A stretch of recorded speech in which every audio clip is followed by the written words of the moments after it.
Olá, pessoal, tudo bem? Então, hoje eu vim falar para vocês sobre os resíduos. Essa é a primeira aula do primeiro curso de Fundamentos da Compostagem Urbana e Industrial. Esse curso, né, ele faz parte de um projeto de extensão, para quem não sabe, que é o Composta IF, e é financiado pelo IFRS Campus Rio Grande. E é uma realização, então, da empresa Ecominhocas. Então, antes da gente falar sobre compostagem, né, tanto em escala urbana quanto industrial, é importante que a gente entenda sobre os resíduos, né? Porque antes de se pensar em compostagem, né, a gente precisa entender quais os tipos de resíduos que são gerados, né, dentro de uma escala tanto urbana, industrial, enfim, né? E como que essa dinâmica do gerenciamento de resíduos, né? Que é a compostagem, ela se propõe, né, a solucionar uma das demandas, né, do gerenciamento de resíduos, mas que a gente tem muitas outras. Mas a gente precisa entender onde a gente está situado, né? Antes da gente começar, então, de fato, a falar sobre compostagem. Então, vamos lá.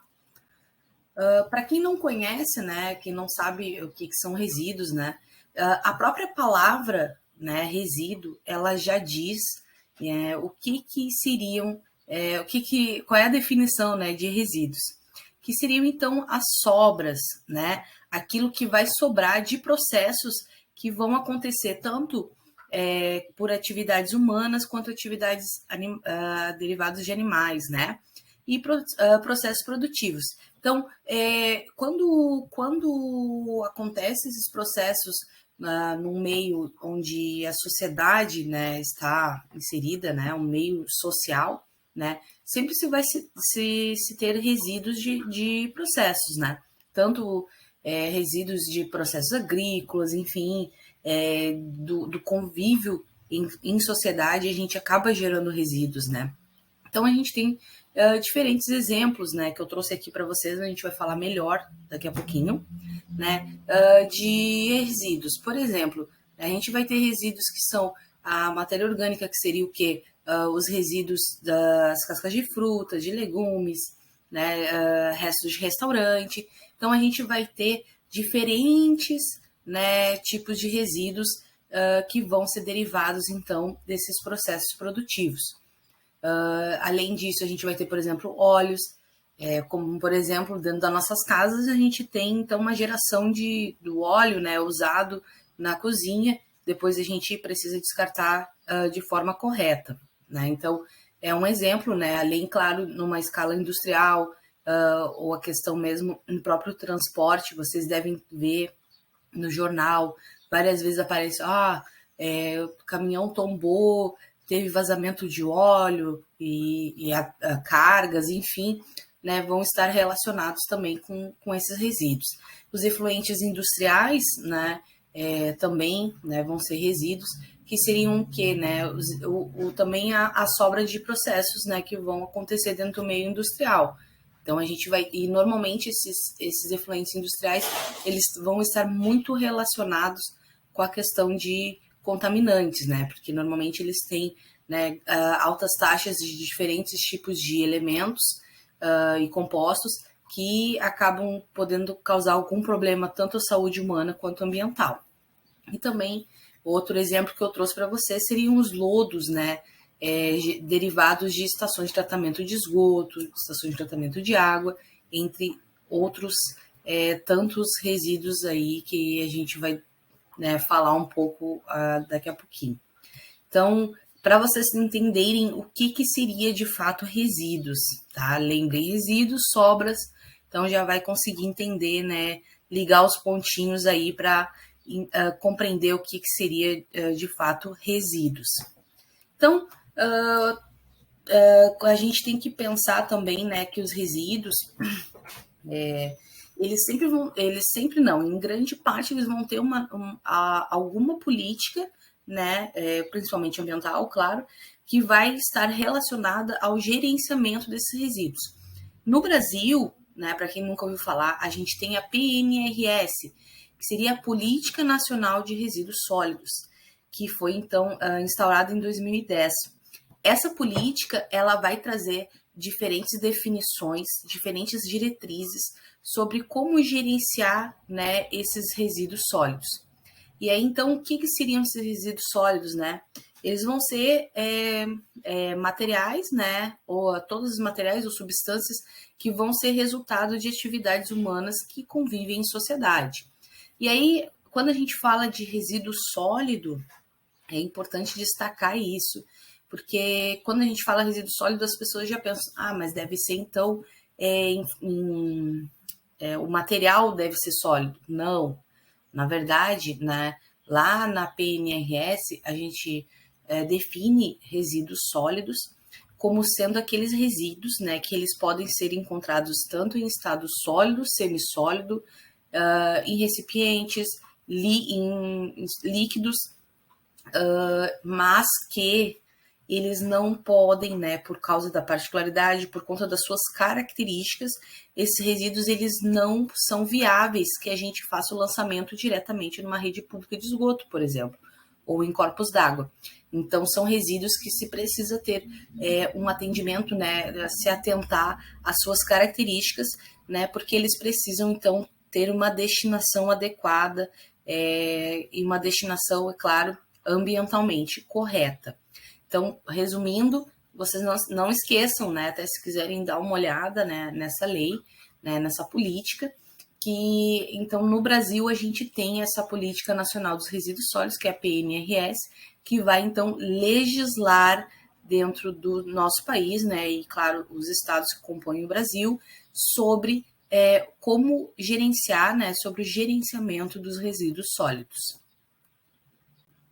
Bom, e dentro, então, da PNRS, a gente vai ter, né, diferentes prioridades, né, que essa política ela vai dar. Ou seja, são 6 prioridades aqui, eu trouxe 5, no próximo vocês vão ver o 6º, mas são prioridades que ela traz para que a gente consiga fazer um bom gerenciamento desses resíduos. Então, uma das prioridades, né, e eu acho que talvez seja uma questão, talvez bem peculiar, importantíssima de se falar, né, que é a não geração, ou seja, que a gente tente ao máximo não gerar resíduos, né, ao máximo não fazer a geração de resíduos, ou seja, investir, né, e aí vai estar relacionado à redução, investir em processos ou tecnologias que vão gerar o mínimo possível de resíduos, né?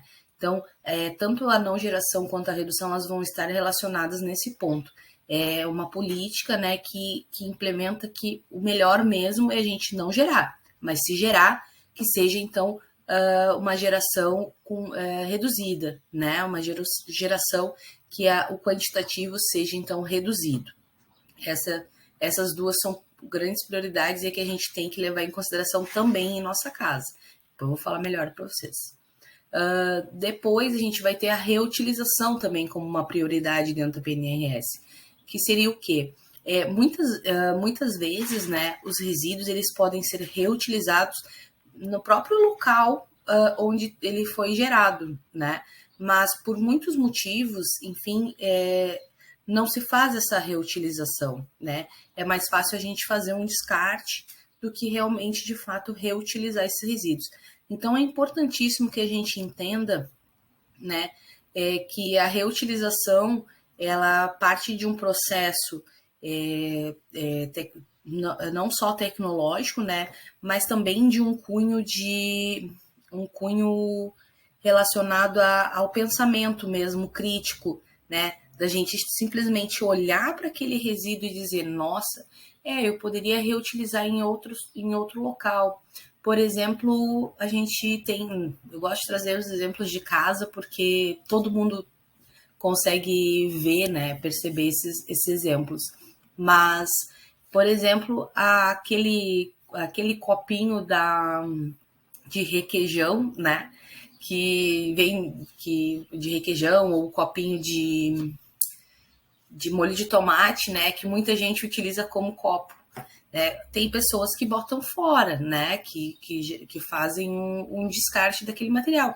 e grande parte das pessoas elas viram que aquilo ali poderia ser utilizado como realmente como um copo, né? Então eu já não preciso comprar um copo, eu vou ter um copo. Então isso vem, né, desse já um pensamento de reutilização dos resíduos, né? O que seria resíduo a gente reutilizar para outra coisa, né? Para outro momento. E claro, a reciclagem, né? Importantíssima. Não teria como falar em prioridades, né, de um plano de gerenciamento de resíduos sem falar em reciclagem. Por quê? Né? A reciclagem é o que demanda grande parte, né, dos resíduos e que podem ser então reciclados, né, ou seja, voltar para um ciclo produtivo. E aí aqui, né, a compostagem se encaixa, né? Depois a gente vai ter então um tratamento, né? A prioridade como um tratamento, ou seja, o tratamento desses resíduos de forma correta, né? E com uma destinação, não que que a gente fala, quando a gente fala em correto, é importante vocês entenderem que uma destinação, um tratamento correto, muitas vezes não estaria relacionado só com a questão ambiental, mas também que tem resíduos que, com um tratamento adequado àquele tipo de resíduo, ele poderia ser melhor aproveitado, né? Não que outros tratamentos sejam errados de forma ambiental, que possam causar alguma contaminação. Não, mas tem resíduos que o tratamento, né, adequado àquele tipo de resíduo é importante porque ele vai ser mais valorizado, né? Então é importante que essas prioridades aqui na PNRS sejam implementadas de fato, né? Então, e aí a sexta, né, que eu falei para vocês, a sexta prioridade, que é a disposição final dos rejeitos. E o que seria rejeito, né? A gente falou de resíduo, agora eu tô lá, a Carol tá falando de rejeito. Bom, o que seria o rejeito, né? Aqui eu trouxe uma gravimetria para vocês dos resíduos, né, segundo a PNRS. Então, o que é o rejeito? É quando todos aqueles processos que eu falei anteriormente para vocês, igual não tem tratamento correto, não tem como aproveitar, não tem como reciclar, então a gente chama de rejeito, né? Então, para vocês terem noção aqui dessa gravimetria que vocês estão vendo aí, apenas em torno de 16% do total de resíduos é considerado rejeito, né? Apenas 16% vai ser destinado, ou deve ser destinado a um aterro sanitário. E isso eu ressalvo que, inclusive, agora, né, a tecnologia ela tem se avançado muito também em relação aos resíduos, né? E boa parte desses resíduos que aqui estão como outros e que poderiam ser considerados rejeitos, com uma tecnologia correta, com tecnologia e ciência, né? Já não precisam mais ser considerados rejeitos, eles podem ser, de fato, reaproveitados, né?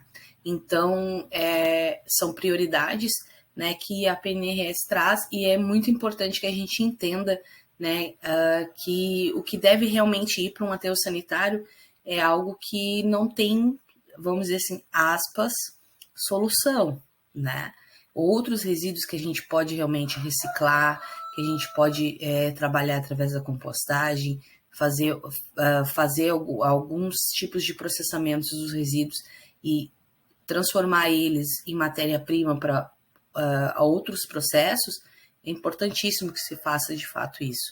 Então, as prioridades da PNRS são essas que eu falei para vocês. Quanto, de novo, vou voltar para a gravimetria dos resíduos segundo a Política Nacional de Resíduos Sólidos. Então, vocês veem aqui que 51,1% aqui nesse azulzinho, 51,1% é matéria orgânica, ou seja, resíduo compostável, né? Grande parte dessa matéria orgânica é um resíduo compostável e deve ser compostado. Então, vocês veem a importância da compostagem quando a gente fala de resíduo, né? porque ela vem com uma solução para mais da metade, né, da geração de resíduos que a gente tem hoje. Então é muito importante a gente falar sobre compostagem, né? Bom, então vamos à classificação dos resíduos.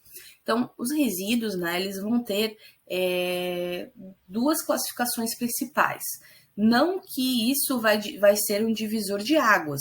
Não que eu vou dividir em origem e o que tiver dividido em origem vai ser não vai estar fora da periculosidade. Não. Uma coisa entra dentro da outra, né? A periculosidade ela vai estar relacionada com a origem do resíduo sólido, tá? Então, a origem ela é muito importante que a gente entenda. Por quê? Quando a gente sabe a origem do resíduo, né? Por que isso vai estar relacionado à periculosidade? Porque é durante o processo que vai resultar nesses resíduos, né? Que vai sobrar esses resíduos, é que a gente vai ter noção, né? Vai ter ideia de qual vai ser a periculosidade, né? Se ele vai ser contaminado, qual o tipo de contaminação, se é infecciosa, se é contaminação por metais, enfim. Isso vai estar muito relacionado com a origem desse resíduo. Tanto que em centrais, nas empresas de compostagem, normalmente, na Ecominhocas, a gente também faz isso. Quando a gente fecha parceria com algum destinador, né, algum gerador, na verdade, que quer destinar para a gente o resíduo, a gente vai até o local, né, vai até a empresa, vê o processo, né, indaga sobre, vocês colocam algum tipo de insumo químico, qual o tipo de insumo, tudo, além das análises, né, que é ideal, né, que se tenha sempre as análises químicas desses resíduos. Então é importantíssimo a gente entender qual a origem dos resíduos e isso vai estar muito relacionado com a categorização da periculosidade, né? Então, para vocês entenderem que uma coisa está ligada à outra, tá? A gente classifica em duas classes, mas essas classes elas são interligadas. E aí, então, eu trouxe aqui para vocês, porque eu não poderia deixar de falar, sobre as possibilidades de contaminação, tá? E isso é muito importante que a gente entenda também. Eu sei que é bastante coisa, mas as possibilidades de contaminação pelos resíduos, tá? Porque muitas vezes as pessoas elas não têm noção de qual o potencial que determinado resíduo pode causar de contaminação e de efeitos, né, nocivos, tanto para a saúde do ambiente quanto para a saúde, né, dos seres humanos. Então as pessoas normalmente não têm essa dimensão. Mas eu trouxe um exemplo claro aqui para vocês que como as coisas são totalmente dinâmicas e são interligadas, né? Por exemplo, aqui vocês estão vendo as setinhas laranjinhas que vão para o aquífero livre, né? Então, imaginem só, o aquífero livre, né? São as águas subterrâneas. Imaginem só se vários resíduos foram depositados sobre o solo, tá? Vai vir a água da chuva e vai o quê? Vai fazer com que boa parte, né, dependendo do tipo de resíduo, mas boa parte desses resíduos vão liberar substâncias, né? E se os resíduos forem já resíduos que já na sua origem sobraram de processo onde leva muito insumo químico, né, leva muitos tipos de composições químicas, enfim, e vão liberar isso para o meio ambiente, né, para o solo principalmente, vai vir a chuva, vai fazer o quê? Esses contaminantes vão ser liberados para o ambiente, tá?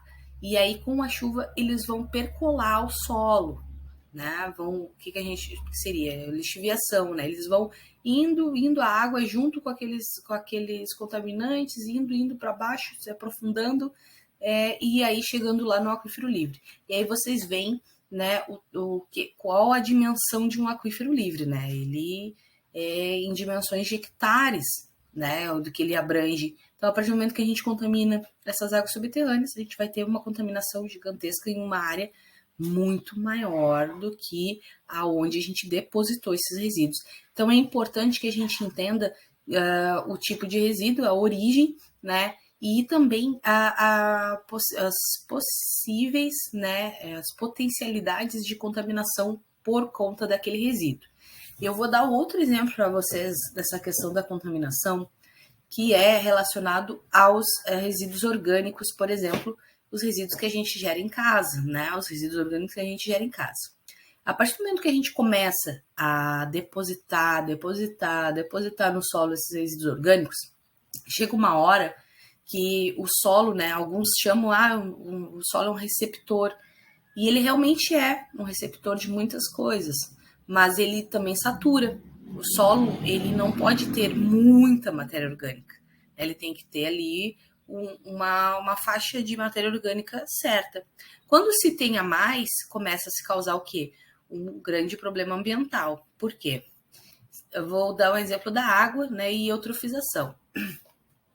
Quando esses resíduos, eles depositados em cima do solo, né, vão interagir, por exemplo, com a água vai levar esses nutrientes que estavam incorporados nessa matéria orgânica, normalmente para corpos d'água. O que acontece nos corpos d'água? Começa, então, a elevar níveis de nutrientes, principalmente o fósforo. E aí, o que acontece? Nessas águas começa a se proliferar algas que começam, então, a roubar, vamos dizer assim, o oxigênio da água, e também começam a dar vários problemas, né, nas interações ecológicas que vão ter naquele corpo d'água, e aí vai ter morte de peixes, a gente vai acontecer de lagos anóxicos, né, onde não vai ter presença de oxigênio, né, os micro-organismos, as algas que vão estar presentes ali, são algas que começam a liberar toxinas para o ambiente, para aquela água, né, para o corpo d'água, e aí começa, então, a causar um grande problema ambiental. Então, é importante que a gente entenda as possibilidades de contaminação a partir dos resíduos, tá bem? Então, eu trouxe aqui, já falei, mas vou destacar de novo aqui, né? Provavelmente todos aqui devem ter visto algum terreno baldio na sua cidade, que tinha horrores de lixo, né? Horrores de resíduo colocado, simplesmente descartado ali. E isso é um problema sórdido, não só pelo fato daquela contaminação que eu falei para vocês, mas também porque começa a atrair, né, ratos, enfim, animais que podem causar alguns problemas, né, de doença por seres humanos também, né?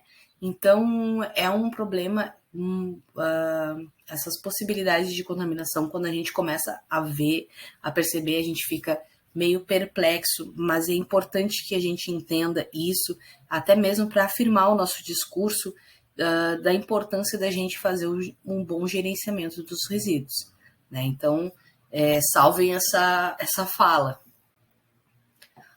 Então, vou começar a falar, de fato, da classificação dos resíduos sólidos, a partir da origem, mas em alguns momentos eu também vou falar da parte de periculosidade. Bom, os resíduos mais falados, mais comentados, né, são os RSUs, que são os resíduos sólidos urbanos. Então, nesses resíduos sólidos urbanos, vocês vão ver aqui esse gráfico em pizza aqui, né, nesses resíduos sólidos urbanos a gente vai ter diferentes tipos de resíduos, né, metais, vidro, papel e papelão, resíduos têxteis, orgânicos, plásticos, enfim, diferentes tipos de resíduos a gente vai ter que vai estar dentro dessa nomenclatura, né, dessa classificação, que são os RSUs. Não falei antes, mas os RSUs, né, eles vão ser esses resíduos que vão ser, então, originários, né, do meio urbano, tá? Então, eles são originários do meio urbano e aí, claro, vocês já sabem que vai ter de muitas quantidades, muitos tipos de resíduos dentro do meio urbano, né? E aí, então, vou outro tipo de resíduos são os resíduos industriais, né? Aqui eu trouxe uma foto para vocês. Esses resíduos, eles são resíduos que eles são, então, originários de meios, né, industriais, de grandes produções industriais, e a gente vai ter também uma gama gigantesca de resíduos. Eu não consegui buscar, não consegui acesso, né, a uma gravimetria desses resíduos, porque infelizmente a gente ainda tem uma limitação muito grande no de fato o quantitativo, né, de resíduos. Apesar de a gente ter uma legislação e etc., né, a gente ainda tem um déficit, que é essa noção do quanto que se gera no meio industrial, entendem? Quanto se gera no meio agrícola, enfim. Não se tem esses dados muito bem consolidados, então eu acabei não trazendo para vocês. Mas aqui na foto eu trouxe para vocês que aqui tem uma bombona, né, de ferro, e nessa bombona, nas bombonas de ferro, por exemplo, que são os resíduos industriais, que normalmente podem estar contaminadas com óleo, né, às vezes cheia de alguns compostos que resultaram do processo industrial. Então, esses resíduos eles vão estar totalmente relacionados ao processo, né, de indústria, tá? Então, outros tipos de resíduos são os resíduos dos serviços públicos de saneamento, né? E aqui eu faço uma ressalva muito grande para esses resíduos por causa da quantidade, né? Da geração exacerbada desses resíduos, e que cada vez vai aumentar mais. Por quê? Porque a população humana está aumentando cada vez mais, né? A partir do momento que a gente aumenta o saneamento básico, a gente também vai gerar mais desses resíduos, né? E então a gente vai cada vez aumentar mais a geração desses resíduos, que são esses resíduos de serviços públicos de saneamento. Aqui eu trouxe um exemplo que seria os resíduos das estações de tratamento de água, tá? Que vai gerar então um lodo. Nesse processo tem a geração desse lodo, e que imaginem só a quantidade absurda, né, que é gerado por ano. 78 milhões de toneladas é estimado de ser, então,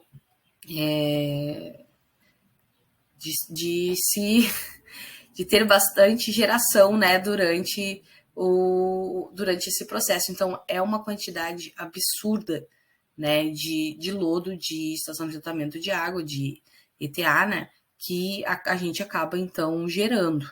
Aí, imaginem só, na estação de tratamento de esgoto, esse número é muito menor, né, 2,5 milhões de toneladas no ano. Mas também tem uma particularidade, né, as estações de tratamento de esgoto, hoje elas geram esse quantitativo, mas com o aumento também do saneamento básico, porque muitas pessoas ainda têm fossa séptica, né? Muitas cidades no Brasil inteiro não têm ainda redes de esgoto para toda a população. Então, esse quantitativo só tende a ficar maior, né?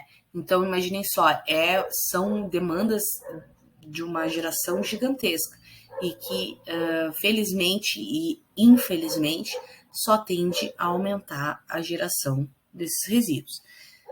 Então, vamos para a outra parte. Os resíduos, então, advindos de serviços de saúde, né? Eu trouxe aqui, ó, quase um abecedário, né? A gente vai ter, então, 5 tipos de resíduos, conforme a periculosidade, dentro do serviço de saúde. Então, a gente vai ter resíduos, né, advindos que podem ter contato com algum agente infeccioso, né? A gente vai ter resíduos, por exemplo, químicos, que seriam o quê? Remédios vencidos, né? Fármacos que já foram utilizados, enfim, né, que restou um pouco daquela penicilina, enfim, dentro de um frasco. A gente vai ter resíduos que também têm radioatividade, teremos também resíduos comuns, né, porque dentro de um serviço de saúde também vai se gerar, por exemplo, fraldas, vai se gerar restos de alimentos, então são resíduos comuns. E a gente vai ter também resíduos pérfuro-cortantes, que seriam o quê? As agulhas, né? Algumas pipetas também são colocadas dentro de resíduos perfuro-cortantes. Então a gente vai ter uma gama bem distinta, né, de resíduos dentro dos serviços de saúde.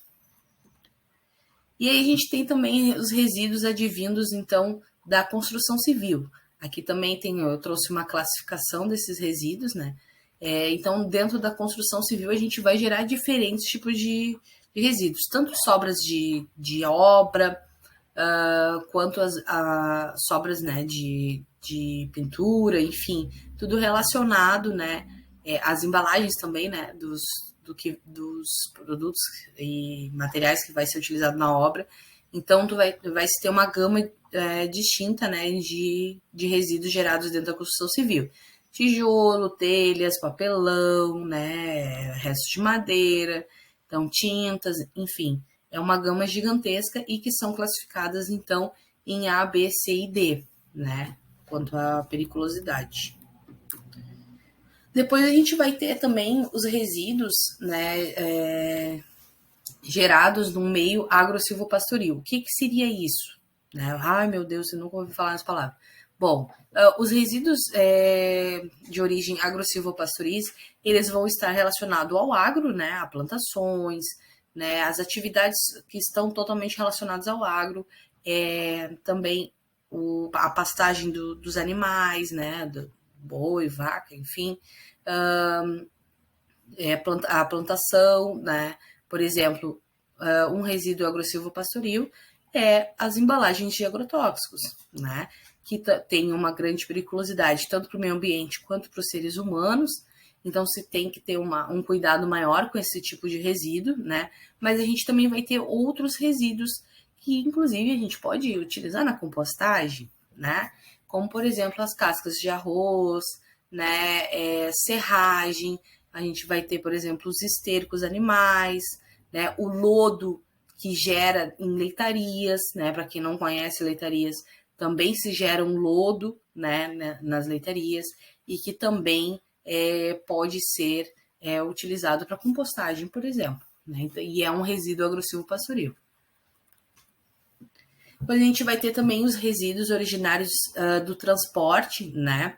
Então, esses resíduos originários do transporte, eles vão ser resíduos que vão estar totalmente relacionados com as atividades de transporte, seja aeroportos, seja pelo transporte terrestre, né? Até mesmo o transporte aquático, né? Enfim, em navios. E aí, nesses resíduos, a gente vai ter, por exemplo, sucata, né? Os restos de pneus, a gente vai ter também resíduos de carga, né? Por exemplo, os caminhões. Os caminhões carregaram um monte de carga de soja, por exemplo, e aí ficou todo sujo. Isso também é um resíduo de transporte, né? Porque é um resto de carga, né? Então, também se enquadra dentro de um resíduo de transporte. E a gente vai ter também, né, os resíduos originários da mineração, né, que seria quando esses resíduos da mineração, tem até uma discussão bem grande, vocês devem ter ouvido falar, né, que aconteceu em Mariano, que aconteceu em Brumadinho, enfim. Esses resíduos de mineração, né, normalmente, eles, depois da extração, né, feita no processo de mineração, quando se sobra nos resíduos, né, vai se sobrar, então, só minérios que eles consideram pobres, minérios que não têm um valor de mercado, e aí muitos deles são considerados rejeito, né, esses resíduos. Mas, nas centrais, né, de mineração, né, nas indústrias, enfim, de mineração, a gente, normalmente, né, se tem uma barragem, né, de contenção, onde nessas barragens é onde vai ficar, então, concentrado esses resíduos da mineração, né? Então, normalmente nessas barragens a gente vai ter diferentes contaminantes, né? E que essas barragens, em tese, elas devem, então, segurar, né, esses resíduos para que não tenha uma contaminação ambiental, né, grande com esses resíduos. Bom, e quanto à periculosidade, né, eu falei um pouquinho para vocês ali já, mas é importante destacar aqui, né, que quanto à periculosidade, a gente vai classificar, né, os resíduos em geral em perigosos e não perigosos. Então, os perigosos a gente classifica como classe 1 e os não perigosos a gente vai classificar como classe 2, né? Então, o próprio nome já diz, né, os resíduos perigosos, ele pode causar um efeito nocivo, seja para o meio ambiente ou para a saúde humana. E os resíduos que não são perigosos, né, eles, em tese, eles não deveriam causar algum efeito nocivo, mas, né, se tem que ter o cuidado igual com esses resíduos, porque tudo que é demais, né, pode causar algum problema. Então, a gente precisa sempre se atentar a esses detalhes. E aí, então, a gente vai ter os resíduos classe 2, né, e que vão ser classificados, né, em classe A e classe B. Bom, nos resíduos classe 2A, que seriam os resíduos não inertes, e são esses resíduos que a gente vai utilizar para compostagem, tá? Esses resíduos, eles são aqueles que vão possuir, então, uma propriedade de biodegradabilidade. O que seria isso? Eles vão conseguir se decompor, né? Na compostagem, a gente precisa que os resíduos se decompõem para a gente fazer o adubo, né? E aí eles vão ter também outras propriedades, como, por exemplo, a combustibilidade ou a solubilidade em água, né? Então, esses resíduos classe 2A são aqueles que a gente vai utilizar para compostagem e eles precisam ter essas propriedades para que, de fato, a gente possa fazer a compostagem ou um processamento adequado que vai gerar vai se trabalhar essa matéria orgânica, enfim, e aí se vai ter, então, um composto orgânico, né? E aí eu trouxe aqui para vocês alguns exemplos, né, de resíduos classe 2A, mas a gente vai ter muitos outros, claro. A gente vai ter, por exemplo, conteúdo ruminal, lodo de estação de tratamento de efluentes da indústria alimentícia, né, produtos alimentícios com data de validade vencida, vão ter frutas, legumes, né, resíduos de fruteiras, a gente vai ter farelos, né, de origem vegetal, bagaço de cana, enfim, muitos tipos de resíduos se adequam, né, estão dentro da classe 2A. E aqui eu não trouxe, mas, por exemplo, os lodos que eu falei para vocês de estação de tratamento de água e o lodo de estação de tratamento de esgoto também se enquadra nos resíduos classe 2A. Além, é claro, por exemplo, cinzas de madeira, né, a serragem crua também vão se enquadrar dentro da classe 2A, né, e vão ser, então, utilizados para compostagem. E aí eu trouxe aqui, né, já falei um pouco dos resíduos compostáveis para vocês, mas eu gostaria de falar também do papelão, né, que eu não falei, que o papelão, ele também, né, é um resíduo que pode ser compostado.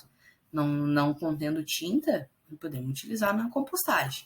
E aí eu trouxe aqui, né, uma carcaça, para quem não sabe, né, mas também se faz compostagem de carcaças, né, de animais mortos.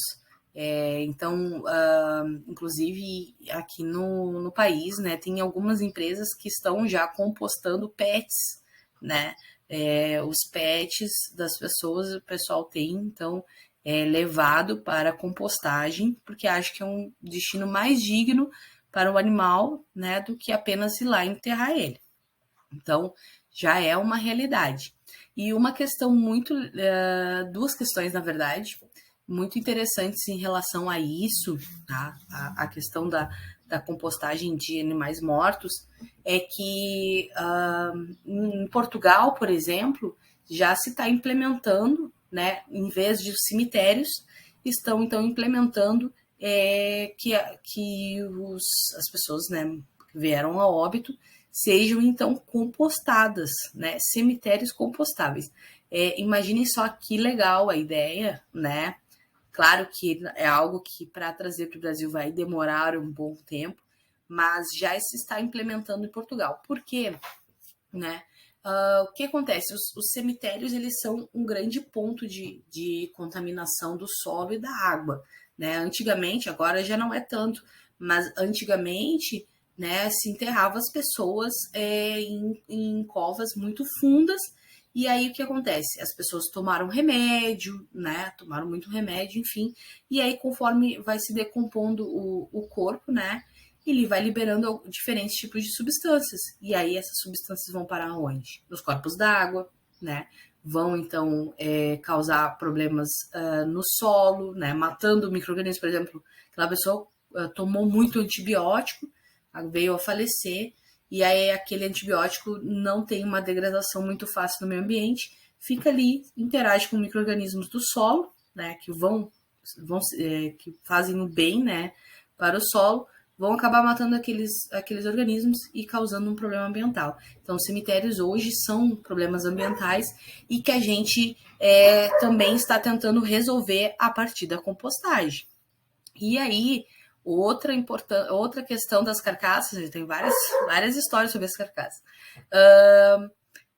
Quanto às carcaças, né, os grandes animais, né, e também aviários, empresas que fazem então o manejo, né, venda de animais de corte, enfim, leitarias, eles são obrigados hoje a destinar os corpos dos animais que morrem, né, nessas áreas para compostagem, ou então terem centrais de compostagem dentro da área que eles produzem, fazem a produção, né, dos animais.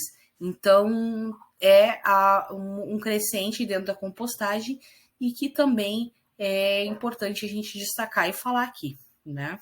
Mesmo com os tabus. Bom, eu falei muito das classe 2A, do classe 2A, porque é o que nos interessa de fato.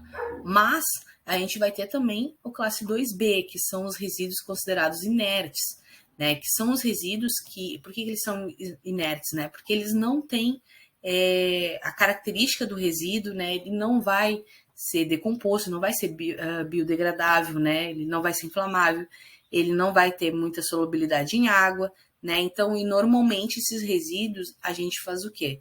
Acaba se destinando para reciclagem, né? Acaba se reutilizando esse resíduo e também se faz às vezes o beneficiamento desses resíduos, né? Por exemplo, o cascalho, o que seria o beneficiamento, né? Antes que eu me esqueça. O que seria esse beneficiamento? É quando a gente vai lá, né? Tu recebe o resíduo, né? Tu vai fazer algum processo nesse resíduo para que ele possa se voltar de novo para o mercado, por exemplo, ou de novo para o processo produtivo, né? Então, vou dar um exemplo do cascalho, né? Que muitas empresas então acabam moendo o cascalho, né? Esse resto de obra, né? Acabam moendo através de um equipamento específico e aí depois é vendido esse material. Isso é um tipo de beneficiamento. E além disso, né, quando se não se passa por nenhum desses processos com a classe 2B, né, reciclagem, reutilização, enfim, beneficiamento, então o indicado é que eles sejam então dispostos em destinos ambientalmente licenciados, né, em áreas que vão estar adequadas para receber esse tipo de resíduo. E aí, então, a gente vai ter os resíduos classe 2, né? Classe 2B, né, inertes, que eu falei agora para vocês, que eles vão ser, então, o cascalho, a gente vai ter ali plásticos também, que não vai ter como aproveitar, ou vai ter, né, reciclagem. Então, a gente vai ter diferentes tipos de resíduos dentro dessa classe. E aí, né, uma questão muito importante de se falar, e que, mas para quem tem uma vivência só em casa, por exemplo, né, não tem a dimensão de como realmente é feito um gerenciamento de resíduos. Porque, na verdade, nas nossas casas, né, aqui a gente vai seguir a mesma linha, mas a prefeitura ela faz tudo e a gente não precisa atuar como grandes geradores. Mas, por exemplo, a gente vai ter 3 principais atores durante o gerenciamento dos resíduos, que vai ser o quê? Os geradores, né, que vão ser as empresas que vão gerar os resíduos, a gente vai ter quem faz o transporte desses resíduos e a destinação final, né? Então, é importante a gente entender sobre esses três atores, porque eles que vão fazer, de fato, com que o gerenciamento do resíduo aconteça. Se o gerador não faz a disposição final, não faz a destinação final correta, é problemático, né? Ou se o transporte também não funciona, né? Então, a gente precisa pensar nesses atores. E uma questão muito importante também de se pensar é que, assim, as empresas, elas não vão ter a geração de apenas um tipo de resíduo. Não vão ter, né? Vai se gerar outros resíduos, né? Mesmo em processos produtivos pequenos, vai sempre gerar o plástico, vai acabar gerando algum tipo de resíduo orgânico, né? Classe 2A, pode se gerar algum resíduo perigoso, e aí então a empresa vai ter que gerenciar isso. E normalmente, né, o destino final ele vai ser diferente para cada tipo de resíduo. Por exemplo, uma central de compostagem ela vai receber a classe 2A, né? Às vezes nem todos os classe 2A, mas, né, em tese vai receber classe 2A. Mas numa empresa eu vou gerar o plástico, então eu vou ter que mandar para um destinador final que receba plástico, processe, faça a reciclagem, né? Então é importante isso. E também é muito importante a gente entender sobre o transporte. Por quê? Né? O transporte ele também vai ter que estar relacionado com o tipo de resíduo que eu vou, então, fazer transportar, né? Porque não adianta, vou dar um exemplo para vocês de novo, vou falar de cascalho, vou falar de resíduo orgânico, mas é o mais fácil de vocês entenderem. Por exemplo, uma caçamba poliguindaste, tá? O que seria a caçamba poliguindaste? É aqueles telentulho, aquelas caçambas de telentulho que vocês veem na rua, né? Uma caçamba de telentulho, um caminhão poliguindaste, ele vai... aquela caçamba, ela não precisa ser impermeabilizada para poder, por exemplo, carregar cascalho, né? Por quê? Porque o cascalho não vai inerte, ele não vai liberar nenhum contaminante assim rápido para ou com a chuva ou vai começar a cair algum tipo de líquido do cascalho. Não, né? Então, não precisa ser uma caçamba impermeabilizada. Mas quando a gente vai falar de resíduo orgânico, por exemplo, a gente precisa que a caçamba seja impermeabilizada, seja tapada. Por quê? Porque esses resíduos, né, classe 2A, eles vão ter, então, propriedades que podem, então, causar também, né, algum problema, principalmente geração, por exemplo, de resíduo orgânico, a gente vai ter a geração de churume, né, no resíduo. E aí, então, se precisa de caçambas impermeabilizadas, tapadas, com uma tampa, para poder fazer o transporte correto desses resíduos. Então, é importante a gente destacar que a gente vai ter vários segmentinhos, né? E tudo vai estar relacionado com o tipo de resíduo que a gente vai, então, gerar, né? E transportar e também destinar.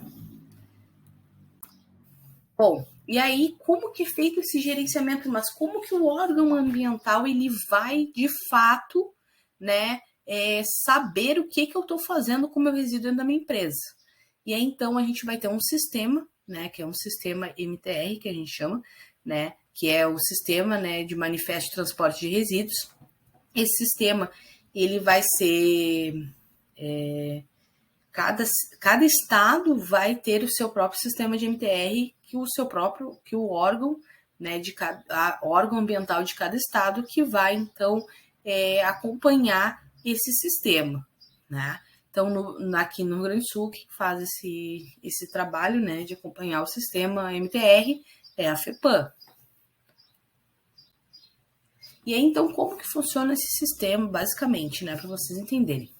A gente vai ter lembra que eu falei para vocês que a gente ia ter 3 atores principais dentro de um gerenciamento de resíduos. Mas a gente pode ter um quarto ator atuando, que é quem faz o armazenamento temporário ou a triagem dos resíduos. Tá? Normalmente, em grande parte, os geradores eles já destinam direto para o destinador final. Mas também se pode fazer a destinação por um armazenador, né, para quem vai fazer armazenamento temporário. né? Então, quando o gerador ele vai gerou esse resíduo e eu vou fazer o transporte, então eu preciso emitir uma nota que a gente chama de MTR, né? E lá nessa MTR vai se ter tudo direitinho. Quem vai transportar, né? Quem é, por exemplo, o meu destino final, ou quem é o meu armazenador temporário, né? Então, tudo isso vai estar lá na MTR. Qual a carga, qual o tamanho, né? Toneladas, enfim. Então, isso tudo vai estar relacionado, vai estar lá dentro desse sistema e dentro dessa nota. A partir do momento que eu emito essa nota, né, o destinador final ele também vai emitir uma nota, né, que vai ser o CDF, que seria um certificado de destinação final. Né? Ele vai certificar para o gerador e para os órgãos ambientais de que ele recebeu aquele resíduo, né, e que está fazendo o tratamento correto daquele resíduo. Tá? Então, basicamente, para vocês entenderem, né, como que é realizado o gerenciamento de resíduos dentro das empresas. Né? E é importante que a gente entenda isso. Bom, e aí, né, vamos chegando ao finalzinho da aula, mas por que a gente precisa, então, repensar nossos resíduos? Vocês viram todas as problemáticas que eu falei para vocês, né? Como realmente, né, algo ainda superficial, mas, né, com conteúdo, né? Do que acontece, como que é feito o gerenciamento desses resíduos. Então, por que a gente precisa repensar os nossos resíduos? Porque, infelizmente, ainda a gente vive numa economia linear, né?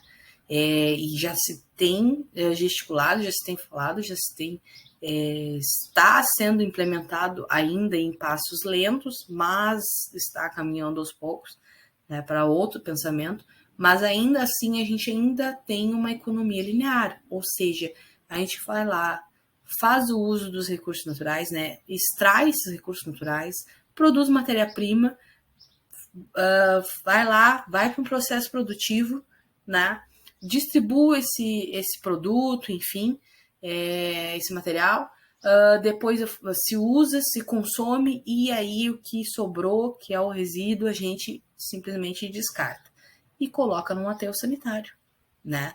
E na verdade a gente tem que pensar por um outro lado, né? Que isso tem que ser feito, toda essa economia ela tem que ser circular. Por quê? Em algum momento nossos recursos naturais, e já está, né? A gente já consegue ver claramente, né? Que os diferentes recursos naturais já estão começando a ficar escassos. E aí, então, vai começar a ter muitos problemas sociais, ambientais, principalmente, né? Por conta dessa economia linear ainda não estar se tornando uma economia circular. E aí, falo para vocês da economia circular, né? E que a economia circular ela vai ter diferentes lemas, digamos assim, né? Que são os 5 R's, né? Que é o recusar, o refletir, reduzir, reutilizar e reciclar. Então, o recusar ele vai estar muito relacionado à aquisição da matéria-prima. Bom, se eu não preciso, para que eu vou comprar? Essa é uma questão muito importante. Então, eu recuso, né? Eu não preciso ter muitas coisas, ou simplesmente eu tenho uma coisa nova, boa, mas eu quero comprar uma mais cara, mais bonita, mais. Então, é o recusar. É difícil a gente pensar por esse lado, e viver esse lado, mas é importante que a gente comece, então, a quebrar um pouco a cabeça para fazer esse tipo de coisa, né? Depois a gente vai ter o refletir, que é o que? O designer, né? De como que eu posso, então, gerenciar esses resíduos, eu posso desenvolver tecnologias para diminuir a geração de resíduos, para, de fato, fomentar a economia circular. A gente vai, então, também trabalhar a redução, ou seja, a redução do resíduo e também da produção e da transformação dessa matéria-prima, né? A gente vai reduzir um pouco essa produção e a transformação dessa matéria-prima. E aí também a parte de reutilização, né? Que nem as prioridades que eu falei para vocês da PNRS, né? é o olhar crítico em cima de alguns resíduos, de várias questões, né, materiais, enfim, e ver como que eu posso reutilizar aquele material de alguma forma. Então, é a questão também do senso crítico em cima desses produtos, enfim, né, desses materiais. E aí, claro, né, a reciclagem, né, de fato, acontecer a reciclagem, que hoje a reciclagem ela está sendo implementada, cada vez mais está se cobrando que se faça a reciclagem, mas ainda é muito pouco para a dimensão do que a gente precisa fazer para realmente acontecer a economia circular. Então, é importante que a gente tenha isso bem definido nas nossas cabeças, tá? Bom, e aí, né, a mudança quanto aos resíduos, né, agora a gente falou sobre os diferentes tipos de resíduos, né, que se gera, né, a destinação final, a importância de se ver o perfil da contaminação desses resíduos, né, quais alguns maus, né, coisas ruins que podem acontecer com o meio ambiente e com a nossa saúde, em contrapartida em relação ao mau gerenciamento dos resíduos. Mas essa mudança, né, isso que eu falo para vocês aqui, essa mudança ela vai começar dentro das nossas casas, dentro da nossa consciência, né? E o mais importante de tudo é a gente tentar, com unhas e garras, fazer com que as crianças também, isso comece a ser um hábito para as crianças. A separação dos resíduos, né, corretamente, a compostagem em casa, né, e na escola. É importante que a gente veja isso como algo que realmente tem que fazer parte das nossas vidas e do nosso cotidiano, né? E aí, quando eu trago sobre a questão das crianças, é exatamente relacionado a como as crianças elas podem transformar isso que eu estou falando para vocês, a separação, destinação correta, em um hábito, né? E cobrar isso, né, dos próprios pais, dos vizinhos, né? Acender uma sementinha lá dentro de que isso é o correto a se fazer, tanto ambientalmente, né, quanto também para a nossa saúde, né, humana. Então, é importante se fazer isso e a mudança vai começar dentro das nossas casas. Então, pessoal, termino a aula de hoje e aí a gente se vê, então, quinta-feira que vem, né, para a segunda aula do curso. E eu gostaria de agradecer, né, e mencionar que esse curso ele está sendo financiado pelo edital número 13 de 2022, né, do IFRS, que é um auxílio institucional à extensão, né, e gostaria de dar um parabéns, né, ao projeto do Composta IF e também ao IFRS Campus Rio Grande por fomentar, né, a extensão, que é muito importante que todos conheçam, né, todas as pessoas conheçam as particularidades, aquilo que a gente veio aqui trazer para falar para vocês, né, sobre a compostagem, os resíduos, enfim, né, então os parabéns.